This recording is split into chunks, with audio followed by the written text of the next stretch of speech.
Civil supplies ഡിപ്പാർട്ട്മെൻറ്റുമായി ബന്ധപ്പെട്ട് വിവിധ പദ്ധതികൾ നടപ്പിലാക്കി മുമ്പോട്ട് പോവുകയാണ് പുതിയ ഗവൺമെൻറ് ചുമതലയേറ്റതിന് ശേഷം. അതിൻ്റെ ഭാഗമായിട്ട് മാവേലി സ്റ്റോറുകൾ സൂപ്പർ സ്റ്റോറുകളായി കൺവേർട്ട് ചെയ്യുക എന്നൊരു ആശയം ഇപ്പോൾ നടപ്പിലാക്കി വരികയാണ്. ഇന്ന് കോഴിക്കോട് രണ്ട് പഴയ മാവേലി സ്റ്റോറുകൾ സൂപ്പർ സ്റ്റോറുകളായി മാറുകയാണ്. ഞങ്ങളിത് വരാൻ പോകുന്ന കാലങ്ങളിൽ എല്ലാ മാവേലി സ്റ്റോറുകളും ഘട്ടം ഘട്ടമായി സൂപ്പർ സ്റ്റോർ എന്ന നിലയിലേക്ക് ഉയർത്തുക. അതൊരു മിനി സൂപ്പർ മാർക്കറ്റ് എന്ന നിലയിലാണ് അതിനെ കണക്കാക്കുന്നത്. മാവേലി സ്റ്റോർ ഓവർ ദി കൗണ്ടറാണ് വിൽപ്പന. സൂപ്പർ സ്റ്റോറുകൾ നമുക്ക് ഒരു ഉപഭോക്താവിന് കയറി സാധനങ്ങൾ വാങ്ങാൻ കഴിയുന്ന നിലയിലുള്ള ഒരു മാറ്റമാണ്. ഒരു കാലാനുസൃതമായ മാറ്റം എല്ലാ മേഖലയിലും കൊണ്ടുവരുന്നതിൻ്റെ അടിസ്ഥാനത്തിൽ ഒരു ഫേസ് ലിഫ്റ്റിൻ്റെ ഭാഗമായി കൺസ്യൂമേഴ്സിന് കൂടുതൽ ഗുണകരമാവുന്ന നിലയിൽ ആണ് ആ ഒരു പദ്ധതി ഇപ്പോൾ കണക്കാക്കി നീങ്ങുന്നത്.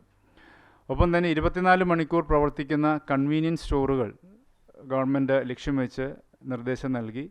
അത് ആദ്യത്തെ 100 ദിവസ പദ്ധതിയിൽ ഉൾപ്പെടുത്തി അതും ഇപ്പോൾ നടപ്പിലാക്കി മുമ്പോട്ട് പോവുകയാണ്.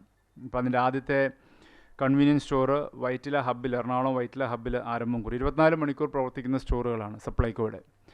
അതെല്ലാ പ്രധാനപ്പെട്ട നഗരങ്ങളിലും ആദ്യഘട്ടമായി ആരംഭം കുറിക്കും. അപ്പം അങ്ങനെ ഈ ഒരു പുതിയ കാലഘട്ടത്തിൻ്റെ പുതിയ ആശയങ്ങൾ സിവിൽ സപ്ലൈസ് കോർപ്പറേഷനിൽ നടപ്പിലാക്കുക എന്നത് ഞങ്ങൾ ലക്ഷ്യം വെക്കുന്ന ഒന്നാണ്. ഒപ്പം തന്നെ ആധുനികവൽക്കരണത്തിൻ്റെയും മോഡേണൈസേഷൻ്റെയും കൂടുതൽ കൃത്യതയോടെ അതുവഴി ഉൽപ്പന്നങ്ങൾ ജനങ്ങളിലേക്ക് എത്തിക്കാനും കഴിയുക. അതിൻ്റെ ഭാഗമായിട്ടാണ് വിവിധ പാടശേഖരങ്ങളിൽ നിന്ന് സംഭരിക്കുന്ന നെല്ല് അത് ആ ലോറികളിൽ GPS സംവിധാനം വെക്കുവാനുള്ള തീരുമാനം ഇപ്പോൾ എടുത്തിരിക്കുന്നത്. അതായത് പാടശേഖരങ്ങളിൽ നിന്ന് മില്ലിലേക്കുള്ള കൺവേയൻസ് പോകുന്ന വാഹനങ്ങളിൽ ഇപ്പോൾ GPS സിസ്റ്റം ഇല്ല. എന്നാൽ മില്ലുകളിൽ നിന്ന് ഈ പറയുന്ന റേഷൻ കടകളിലേക്കുള്ള യാത്രാമധ്യയുള്ള വാഹനങ്ങളിൽ അത് ഇൻസ്റ്റാൾ ചെയ്തിട്ടുമുണ്ട്. അപ്പോൾ ഇതൊരു മിസ്സിംഗ് ലിങ്കാണ്. അതും കൂടി ഉൾപ്പെടുത്തുക എന്നത് ഞങ്ങൾ ലക്ഷ്യം വെച്ചിരിക്കുകയാണ്. അതിനു വേണ്ടിയുള്ള നടപടികൾ അടിയന്തരമായി സ്വീകരിച്ചു വരുന്ന സീസൺ ആരംഭിക്കുമ്പോൾ തന്നെ അത് ഇംപ്ലിമെൻറ്റ് ചെയ്യണമെന്ന നിർദ്ദേശമാണ് നൽകിയിരിക്കുന്നത്. ഇപ്പോൾ പാടശേഖരങ്ങളിൽ നിന്ന് എടുക്കുന്ന നെല്ല് എടുത്ത് പോകുന്ന ലോറികളിൽ, അതായത് മില്ലുകളിലേക്ക് പോകുന്ന ലോറികൾ ഇനി GPS സിസ്റ്റം, അപ്പോൾ ട്രാക്കിംഗ് സിസ്റ്റം ഉണ്ടാകും. അപ്പോൾ നമുക്കത് കുറച്ചുകൂടി ട്രാൻസ്പെറൻസി കൊണ്ടുവരിക എന്നതാണ് ലക്ഷ്യം വെക്കുന്നത്. മോഡേണൈസേഷൻ്റെയും ഇതുപോലെയുള്ള പുതിയ ആശയങ്ങൾ നടപ്പിലാക്കുന്നതുമൊക്കെ ലക്ഷ്യം വെക്കുന്നത് അങ്ങനെയുള്ള ഒരു സുതാര്യമായ പൊതുവിതരണ ശൃംഖലയെ പടുത്തുയർത്തുക എന്നതിൻ്റെ അടിസ്ഥാനപ്പെടുത്തിക്കൊണ്ട് തന്നെയാണ്. റേഷൻ കടകളിലും പോയിൻ്റ് ഓഫ് സെയിൽ മെഷീനോടൊപ്പം തന്നെ വെയിങ് സ്കെയിൽ മെഷീനും കൂടി ഉൾപ്പെടുത്തുകയാണ്. അതിൻ്റെ അന്തിമ നടപടികളിലേക്ക് എത്തി. അത് ഏതാനും ദിവസങ്ങൾക്കുള്ളിൽ തന്നെ അതിൻ്റെ ഓർഡേഴ്സ് ഇഷ്യൂ ചെയ്യും. അതിൻ്റെ ടെൻഡർ നടപടിയെല്ലാം പൂർത്തിയായി. ഞാൻ സൂചിപ്പിച്ചു വന്നത് അങ്ങനെ വിവിധ തരത്തിലുള്ള ആശയങ്ങൾ ഇന്ന് ഗവൺമെൻറ് നടപ്പിലാക്കി മുന്നോട്ട് പോവുകയാണ്. ഒപ്പം തന്നെ ഓണക്കാലത്തോട് അനുബന്ധിച്ച് സപ്ലൈകോയുടെ പ്രധാനപ്പെട്ട ട്രേഡ് ഫെയറുകൾ 8-ാം തീയതി ആരംഭം കുറിക്കുകയാണ്. മുഖ്യമന്ത്രി എറണാകുളത്ത് തന്നെ സംസ്ഥാനതല ഉദ്ഘാടനം നടത്തും.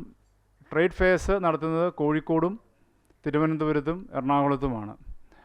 അത് വിപുലമായ നിലയിലുള്ള ഒരു ഷോപ്പിംഗ് അനുഭവം ജനങ്ങൾക്ക് എത്തിക്കാൻ കഴിയുന്ന നിലയിൽ സബ്സിഡി സാധനങ്ങളോടൊപ്പം തന്നെ മറ്റ് പ്രൊഡക്ട്സും മറ്റ് ഔട്ട്ലെറ്റ്സുമൊക്കെ അതിനോടനുബന്ധിച്ച് ഉണ്ടാവും. കോഴിക്കോട് ടൗണിൽ 10-ാം തീയതിയാണ് അതിൻ്റെ തീയതി നിശ്ചയിച്ചിരിക്കുന്ന ആരംഭം കുറിക്കാൻ.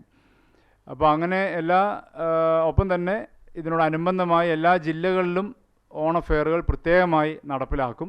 അത് 12, 13 തീയതികളിലായിട്ട് എല്ലാ ജില്ലാ ഫെയറുകളും ഓണത്തോടനുബന്ധിച്ച് 6 ദിവസം നീണ്ടു നിൽക്കുന്ന നിയോജകമണ്ഡല ഫെയറുകളും നടപ്പിലാക്കും.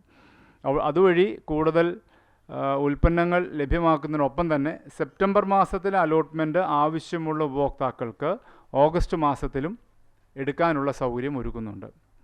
ഓണം പ്രമാണിച്ച് സെപ്റ്റംബറിലുള്ള സബ്സിഡി സാധനങ്ങൾ ആവശ്യമുള്ള കൺസ്യൂമറിന് ഓഗസ്റ്റിലും അത് അവെയിൽ ചെയ്യാനുള്ള സൗകര്യങ്ങൾ ഒരുക്കി കൊടുത്തിട്ടുണ്ട്. അപ്പോൾ കൂടുതൽ അവൈലബിലിറ്റി മാർക്കറ്റിൽ എത്തിക്കുക എന്നതാണ് അതുവഴി ഞങ്ങൾ ലക്ഷ്യം വെച്ചിരിക്കുന്നത്. ആ ഒരു അർത്ഥത്തിൽ തീർച്ചയായിട്ടും പോകുമ്പോൾ ഓണവിപണിയെ കൂടുതൽ നിയന്ത്രണ വിധേയമായി നിലനിർത്താൻ കഴിയുമെന്നാണ് ഞങ്ങൾ പ്രതീക്ഷിക്കുന്നത്. ജനങ്ങൾക്ക് ആശ്വാസം കൊണ്ടുവരാൻ കഴിയുന്ന നിലയിലുള്ള പദ്ധതികൾ എന്ന നിലയിലാണ് ഇതിനെ ഇപ്പോൾ മുന്നോട്ട് വെച്ചിരിക്കുന്നത്.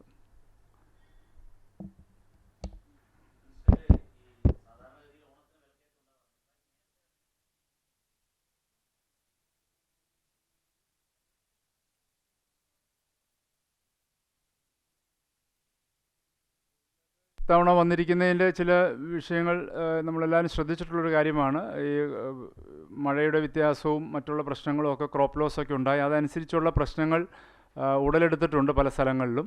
അതിൻ്റേതായ പ്രതിസന്ധികൾ വിപണിയിൽ വിലവ്യതിയാനമായി അനുഭവപ്പെടുന്നുണ്ട്. അപ്പോൾ അങ്ങനെയുള്ള കാര്യങ്ങളെ നിയന്ത്രണ വിധേയമായി നിർത്തുന്നതിൻ്റെ ഭാഗമായിട്ടാണ് ഞാൻ നേരത്തെ സൂചിപ്പിച്ചതുപോലെ മാവേലി സ്റ്റോറുകളിലൂടെയുള്ള വിൽപ്പന വർദ്ധിപ്പിക്കാനുള്ള തീരുമാനമെടുത്തത്. അവിടെ അവൈലബിലിറ്റി വർദ്ധിപ്പിക്കുക.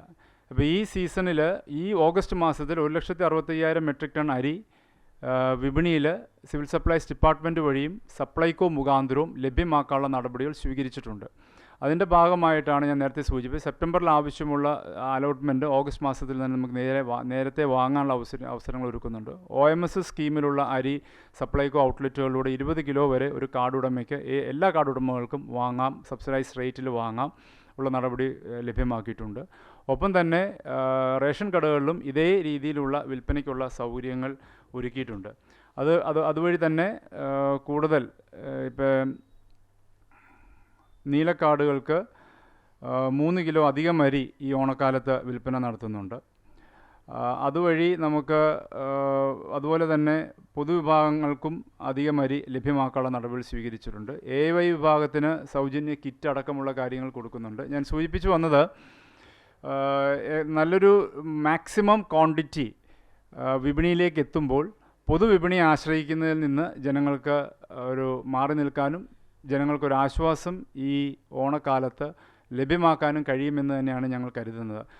8-ാം തീയതിയും 10-ാം തീയതിയും ഒക്കെ ആയിട്ട് ട്രേഡ് ഫെയറുകളും ജില്ലാ ഫെയറുകളും ഒക്കെ വളരെ നേരത്തെ ഒരാഴ്ച വരെ നീണ്ടു നിൽക്കുന്ന ജില്ലാ ഫെയറുകളായിരുന്നു. ഞങ്ങൾ കുറച്ചുകൂടി നേരത്തേക്ക് വെച്ചിരിക്കുന്നു. അപ്പം കൂടുതൽ മാർക്കറ്റിൽ സാന്നിധ്യം ഡിപ്പാർട്ട്മെൻറ്റിൻ്റെ ഗവൺമെൻറ്റിൻ്റെ ഉണ്ടാവുന്നതിൻ്റെ ഭാഗമായിട്ടാണ് അത് ഒരുക്കിയിരിക്കുന്നത്. അപ്പോൾ അങ്ങനെയുള്ള പിന്നെ ഹോർട്ടികോപ്പുമായിട്ട് സഹകരിച്ചുകൊണ്ട് പച്ചക്കറിയുടെ സ്റ്റോളുകളും ഈ ഫെയറുകളോടനുബന്ധിച്ച് ചെയ്യാനായിട്ട് ഉദ്ദേശിക്കുന്നുണ്ട്. അപ്പോൾ ആ ഒരു രീതിയിലേക്കുള്ള ഒരു ക്രമീകരണമാണ് ഗവൺമെൻറ് ഉദ്ദേശിച്ചിരിക്കുന്നത്.